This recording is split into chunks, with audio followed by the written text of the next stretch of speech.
புது வருஷம் பிறக்குது, புது வருஷம் பிறக்குது. எத்தனை வருஷம் ஆனாலும் வாழ்க்கை அப்படியே தான் இருக்குது, அப்படியே தான் இருக்குது.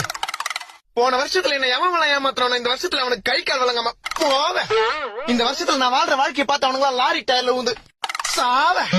நானே சிங்கிளா இருக்கும் போது போன வருஷத்துல எவனுக்கெல்லாம் தனக்கு ஆள் இருக்குதுன்னு நட்டுக்குன்னு தெரிஞ்சானுங்களோ, இந்த வருஷத்துல அவனுக்கு காதல் புட்டுக்குன்னு போவேன்.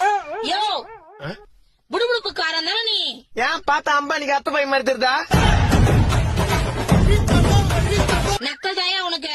புது வருஷம் போறக்கும் போது எதுக்கு சாபமா வீட்டுன்னு தெரியல. என்ன பண்றது, 12 மாசத்துல பட்ட கஷ்டங்கள் அப்படி. அப்படி என்ன பட்ட சொல்றேன் கேளு. சொல்லு. வருஷம் ஆரம்பிக்கும் போது எல்லாரையும் நம்பு, அப்பதான் வாழ்க்கையில ஒரு தெம்புன்னு எவனோ ஜனவரி மாசத்துல ஜன்னி வந்தவன் எவனோ சொன்னான். அப்புறம் என்ன ஆச்சு? வருஷம் ஆரம்பத்துல நானும் எல்லாரையும் நம்பினேன். அப்புறம் 3வது மாசத்துல 3 பேர் முதுகுல குத்துனான். ஐயோ. 7வது மாசத்துல 7 பேர்கிட்ட ஏமாத்தினான். அப்புறம் இப்ப வருஷம் கடைசியில ஏமாந்தவன் ஒருத்தன் தான். அது யாரு? நான் தான். அப்ப போன வருஷம் ஃபுல்லா நீ சந்தோஷமாவே இல்லையா? என்ன பண்றது தாயி, மத்தவன் கவலைய பத்தி வச்சா நம்ம சந்தோஷமா இருக்க முடியல. நம்ம சந்தோஷமா இருந்தா அதை பார்த்து மத்தவன் கவலையாயிடுறான். சரி, இந்த 26ல ஒரு ரெசல்யூஷன் தான் என்ன? 4 விஷயம் தான். சொல்லு. மனசுக்கு ஸ்ட்ராங்கா கேட்டு, ஆ, மூளைக்கு நல்ல தாட்டு, ஆ. வாய்க்கு ஒரு பூட்டு, அப்புறம் வர தேர்தல்ல ஒரு ஓட்டு. சரிப்பா. Happy new year.